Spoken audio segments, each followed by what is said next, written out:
We've got for the first time the Shanghai Acrobatic Troupe from the People's Republic of China as a major part of our show. It's the first time they've been here in the United States, and it really adds a different kind of look to our show than what you've seen in the past. Plus the elephants and the horses. Plus the elephants, horses. We've got white tigers. We've got Miguel Vasquez, the only man ever to catch the quadruple somersault. We've got a little bit of something for everybody.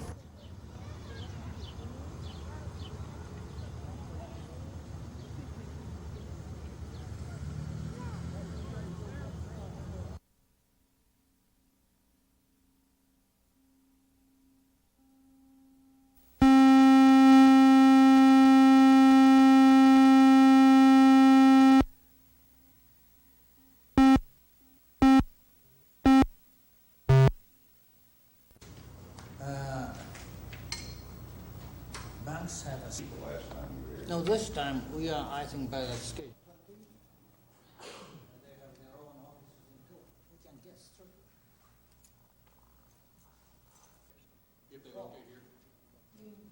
This is the third mission. Altogether this time, Kedanren's mission covered 16 states. And just I mentioned, the reason is some of the companies wanted particularly to have a look at Oklahoma.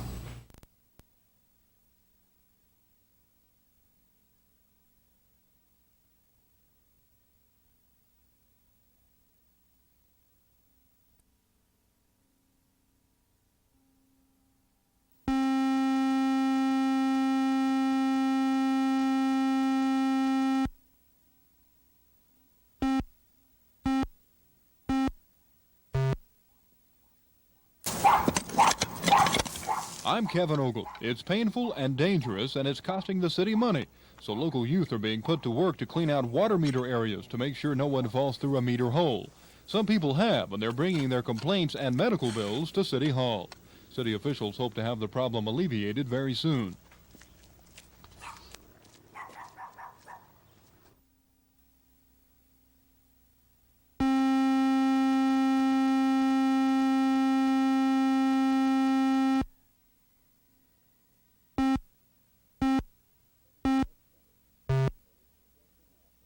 Of said center or his successor in office and Department of Corrections or any place of confinement of the Department of Corrections, State of Oklahoma, for the execution of the judgment. And the clerk of this court is commanded to...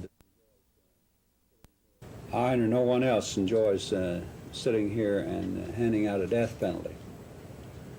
But I can as nearly enjoy it in this case as it would be humanly possible to enjoy, because of what you have done, and not only in this case, but other cases that I heard about.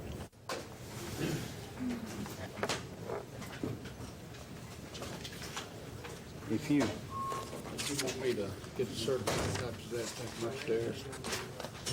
Okay. Did you keep a copy?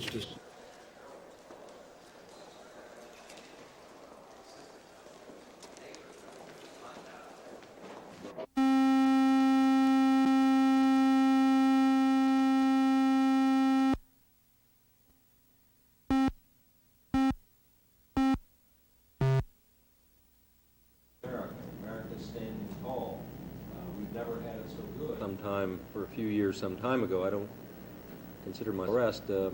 Most people would I think that I disagree with many of them, but he didn't get out. Well, today, the issue before the United States is how to use that diffuse power. I wish the White House would follow what I think are very sound economic reasons and arguments, but also very strong national security arguments, and undertake to impose immediately a fee on imported oil. That would make this country less dependent on those very unreliable and dangerous supplies of oil, particularly from the Persian Gulf. But it would also have the effect in the oil and energy producing regions of this country, getting our own domestic industry back on its feet, putting people back to work.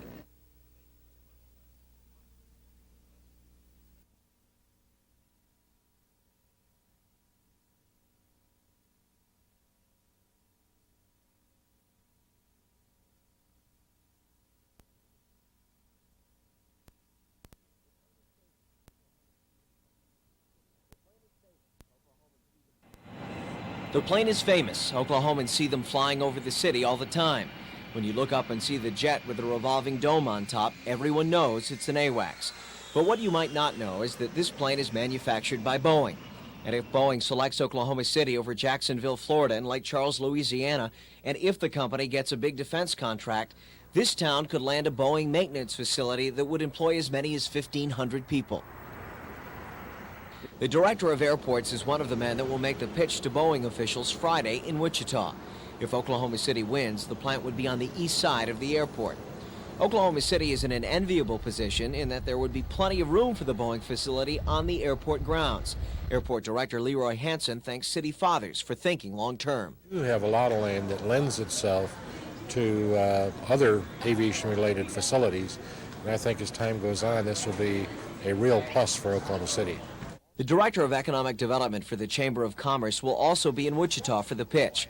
Michael Wolfer is going into the meeting confident Oklahoma City can come away a winner. And hopefully we'll do our best, and hopefully we can get a shot at this project. We want it. It's badly needed for the city, and it'd be a great boost to Oklahoma City if we could get it.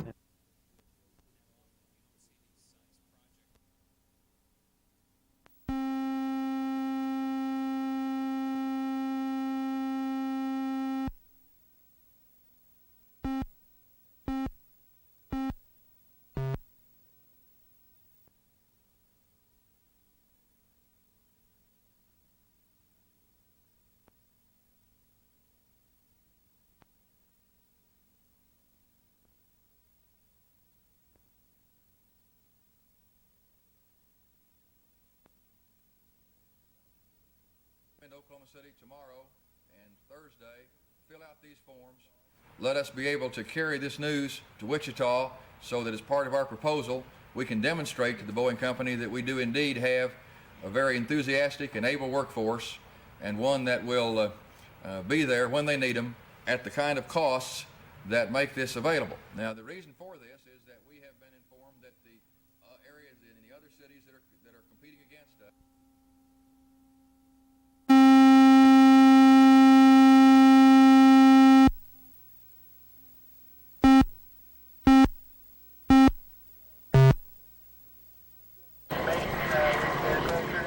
I'm Jeff Fowler. It was only hours after 21 people perished in the rubble of the Aerlex plant that questions were raised about the safety of that fireworks facility. It didn't take long to find out there were serious problems here, or that the regulation of the plant was either sloppy or non-existent. The Bureau of Alcohol and Tobacco and Firearms, they did go in and make regular inspections, and they literally stepped over safety violations going to inspect their tiny little area. And having done that, they went merrily on their way without reporting other violations to a sister agency. Investigations following the blast showed numerous safety problems at the plant, including the suspected cause, workers handling explosives in a truck in what officials termed a careless manner. Another report cited the plant for dangerous storage and handling of explosives and not providing enough fire exits. But by that time, the damage had been done, and reports showed many of the agencies citing the plant had not done much of anything to prevent the disaster. A year ago today, the state fire marshal didn't even know the plant existed. Today, there's a new state law as a result of the explosion that not only guarantees he'll know about such plants, but inspect them regularly. I can't say that something like this wouldn't happen due to the fact that it's a high hazard occupancy, but certainly the inspection process would be handled a lot better. State Labor Commissioner William Polk thinks many problems have not been addressed. But does he think officials have done enough to prevent a similar disaster? No. There are many who argue there is just too much government regulation in this country, but the Aerlex explosion was one example where there was virtually no regulation at all. And the new laws that have been passed since, good or bad, come too late for the 21 people who died a year ago today. Jeff Fowler, News 4 at the State Capitol.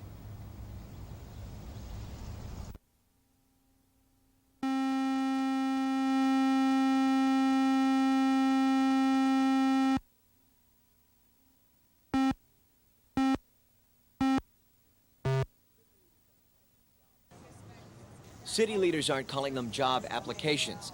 But for some of the hundreds of people that answered the Chamber of Commerce job survey today, landing a job with Boeing is a real possibility. Chamber officials will hand-deliver the surveys when they make their formal presentation to Boeing Friday in Wichita. Oklahoma City became a dark horse in the three-city competition when survey results indicated Oklahomans wouldn't work for $6 to $7 an hour.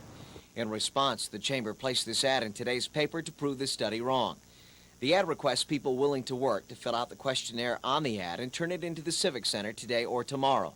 The response has been encouraging. And we had quite a few people waiting for us at 8:30. So I would say the response is going to be good. We hope to accomplish by showing in volumes of numbers that there are people out there willing and able and ready to work. Applicants filling out the survey today don't buy the Boeing results. For many of these people, $7 an hour would be a dramatic increase in salary. Better ways than I've had, period, since I've been working. I've been working pretty low wages, and this is something that got me up. Filling out one of these forms is no guarantee of work. In fact, Boeing won't build a plant anywhere unless they land a big defense contract. But the surveys are a show of support at a time when Oklahoma City seems to need it most. At the Civic Center, Kurt Autry, News 4, Nightcast.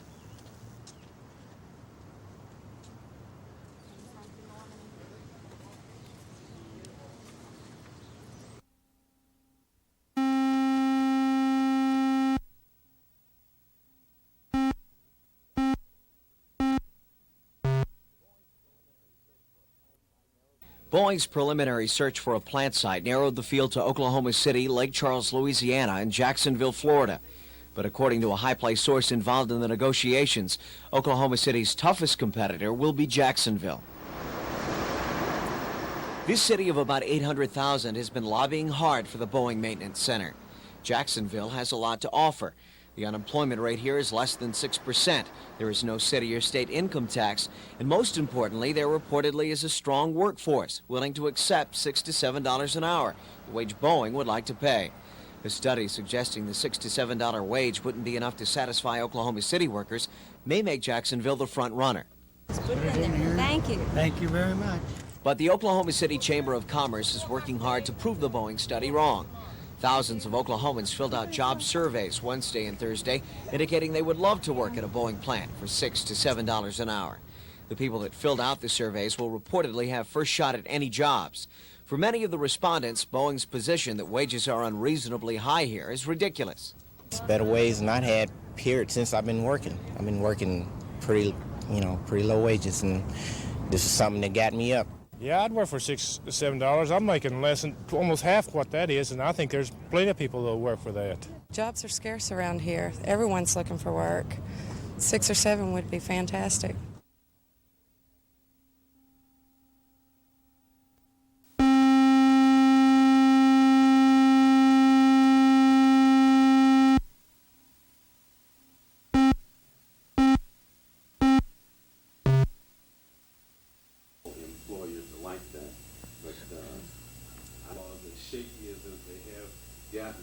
They want you to stay in office forever. Educate our children who are growing up. Poor working conditions, hazardous working hours. Very briefly on the proposed for a few seconds. We're going to all meet in the hospitality suite. The areas. The federal government has decided to shift responsibility back to the states and counties and cities in terms of housing and jobs and health care and education, but they've not shifted the money. And therefore, mayors around the country in general, and black mayors in particular, are feeling that tight pinch.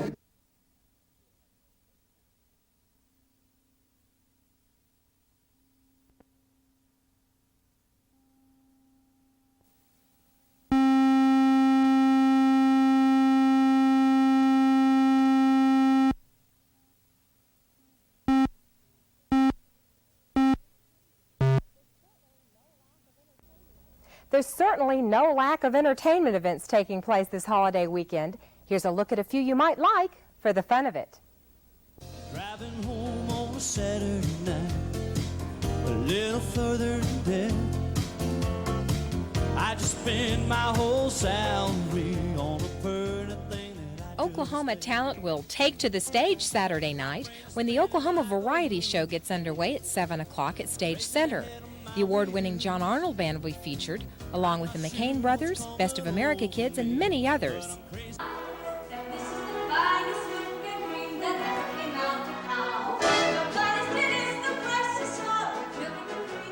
The enchantment of a magical Scottish town provides an evening of musical enjoyment in Lyric Theatre's production of Brigadoon.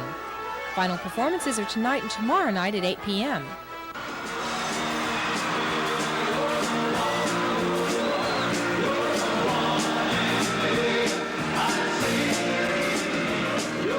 The Grammy Award-winning Oak Ridge Boys perform in concert Monday night at 9 in All Sports Stadium.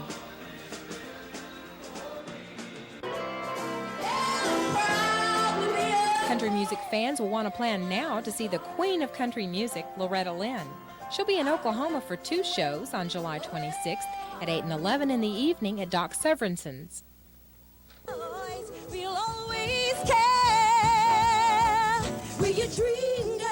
A very special treat's in store when the international touring company of the award-winning musical Dreamgirls comes to Oklahoma City for 3 performances, July 29th and 30th, in the Civic Center Music Hall. And what would this weekend be without a celebration?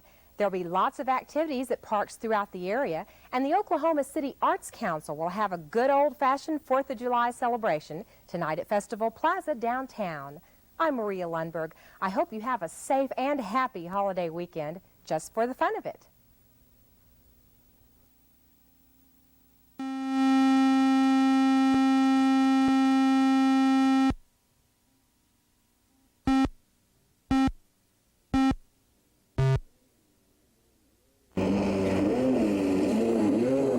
Water and more water. Oklahoma has more than 1 million surface acres of water in its lakes, rivers, and streams, offering every kind of inland water-based recreation, including skiing, sailing, swimming, and canoeing on the Illinois.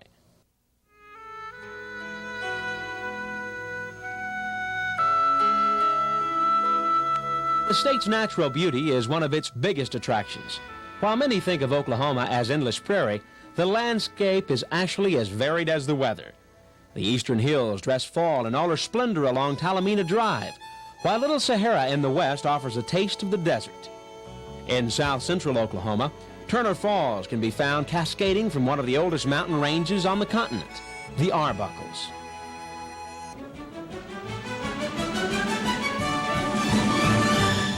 Oklahomans are very proud of their heritage and have preserved it well. One of the most famous attractions, the Cowboy Hall of Fame, still stands as a shrine to the men of the West despite financial and legal struggles. The women of the West are honored with their very own monument in Ponca City, the Pioneer Woman. The proud heritage of the Indians driven west to live in Oklahoma is apparent throughout the state and preserved for future generations at sites such as the Anadarko Indian Village and the Salagi Village in Tahlequah. Oklahomans love to compete, and the kind of contests that take place throughout the year show it, from hunting rattlers in Mangum He knows we're here and he doesn't like it. to throwing bricks and rolling pins in Stroud. Someone will be glad to take you on.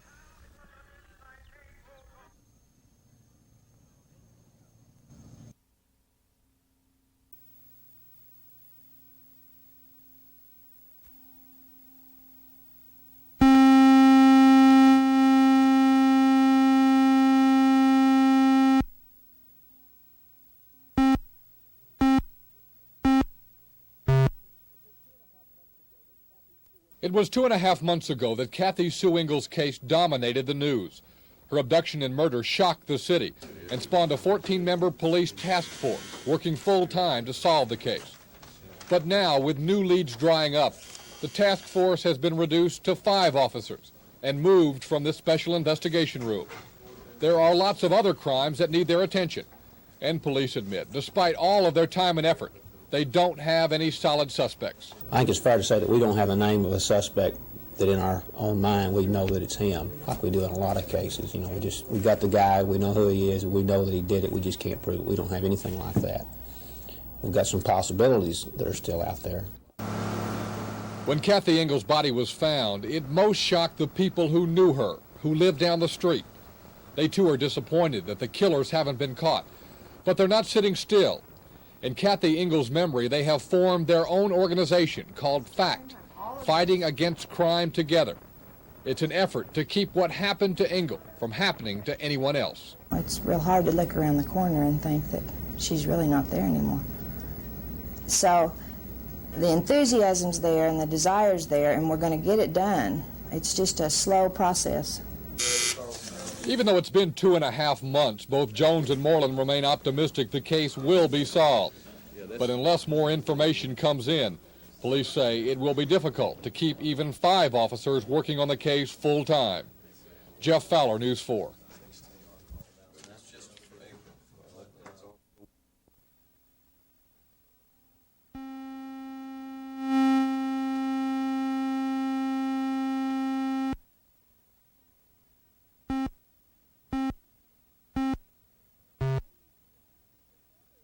I'm Yuzi Brown. Supporters say a state lottery could be the tool to pull Oklahoma out of its economic slump. I'll have that story. Her long limbs and fingers are characteristics of what can be a deadly disease. It's called Marfan syndrome, and it can kill without warning. I'm Terry Cook. Tonight we'll tell you about it on News 4 Medical Matters at 6.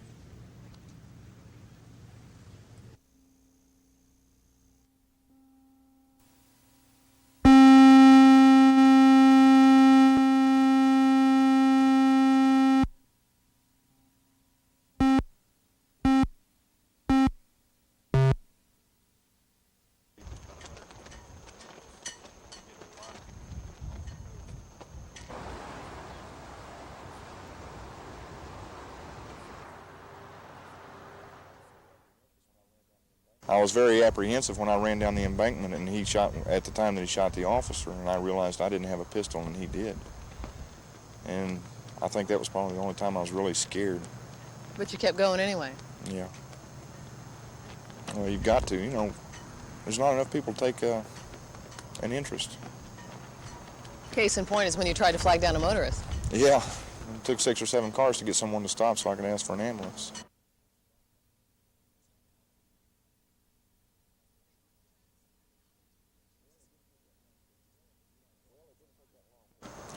Well, it didn't take that long because you know how fast that traffic goes by.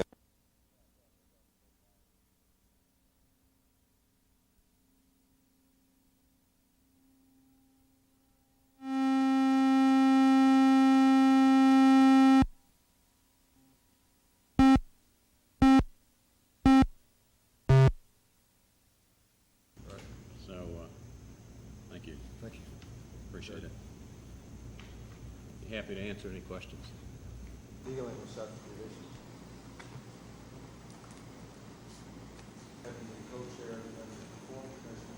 Revolutionary change, and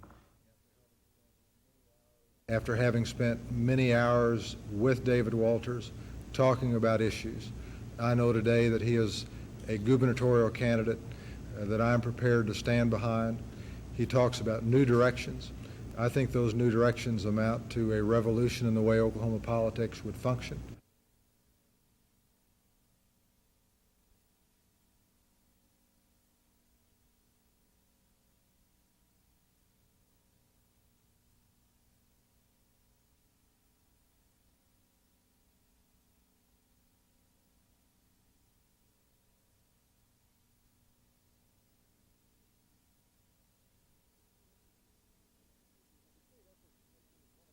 The State Ethics Commission was one of the major recommendations of the Governor's Commission on Reform a couple of years ago. Given the spotty performance at various levels by officials of government down through the years, Reform has concluded it's a move not only due, but past due. Would you raise your right hands, please, and repeat after me? I, and state your name. The 9 commission members, 3 each chosen by the Governor, House Speaker, and Senate President Pro Tem, were given the oath of office by State Supreme Court Chief Justice Robert Sims. And Governor Nigh then gave some remarks.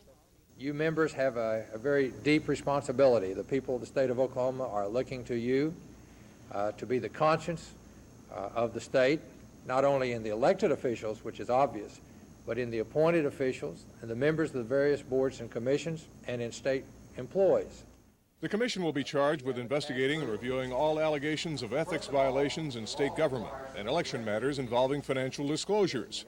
Some of them were turned in late last week by candidates during the filing period. And they'll do it under the chairman elected today, Oklahoma City businessman M.J. McGuire. George Tomic, News 4 at the state capitol.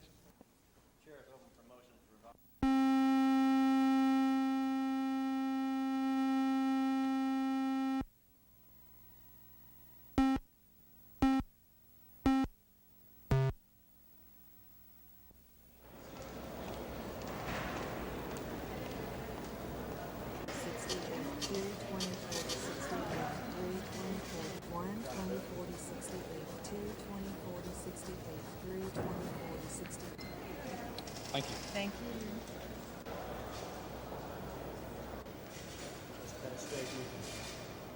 I had no concerns as far as my money or anyone's money in the bank. I didn't feel like there was a real problem with that. And I wasn't worried at any point in time. I'm comfortable with it. I'm going to remain doing this same transaction every day. Initially, I was kind of worried and upset, you know, because it's tradition here. First National Bank's been around forever. But it's just something you just live with.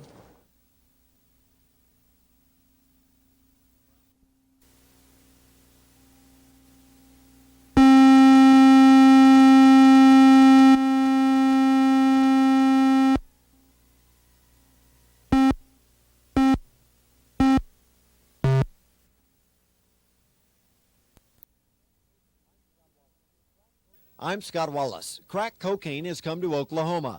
Local narcotics detectives say they've seen a recent rapid rise in the use of crack. The nearly pure crack cocaine gives users a very quick, intense high. It also gives them a very intense low, making crack highly addictive and sometimes deadly.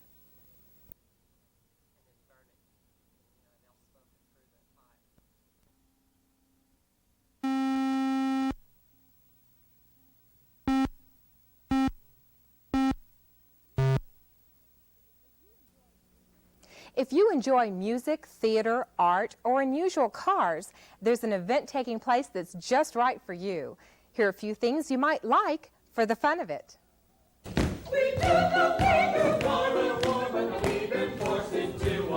Lyric Theater is in rehearsal for the musical 1940s Radio Hour. This recreation of a 1947 radio broadcast opens July 22nd and runs through August 2nd.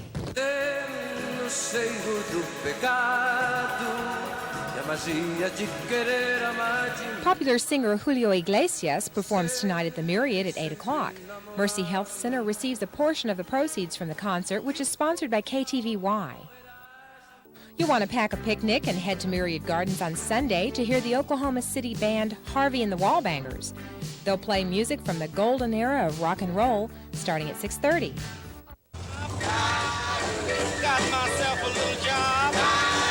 The 17th annual Street Rod Nationals come to Oklahoma July 31st through August 3rd at the Oklahoma City Fairgrounds.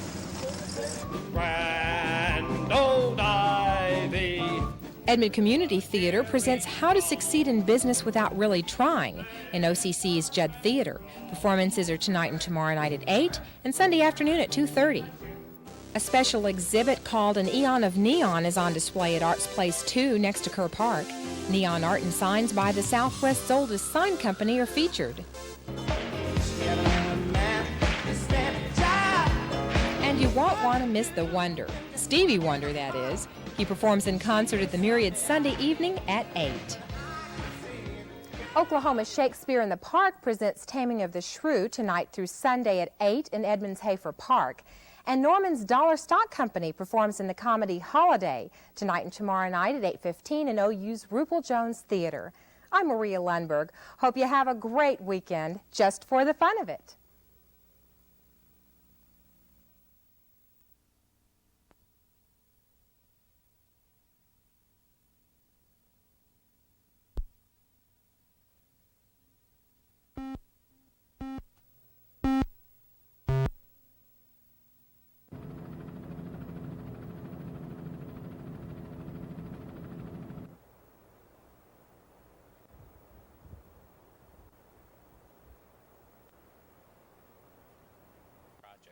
We didn't get this one. There's no reason why we should look down on ourselves about it. We need to do more of these. We need to be in 10, 15 of these per year here in Oklahoma City. We won't win them all, but we'll win some of them.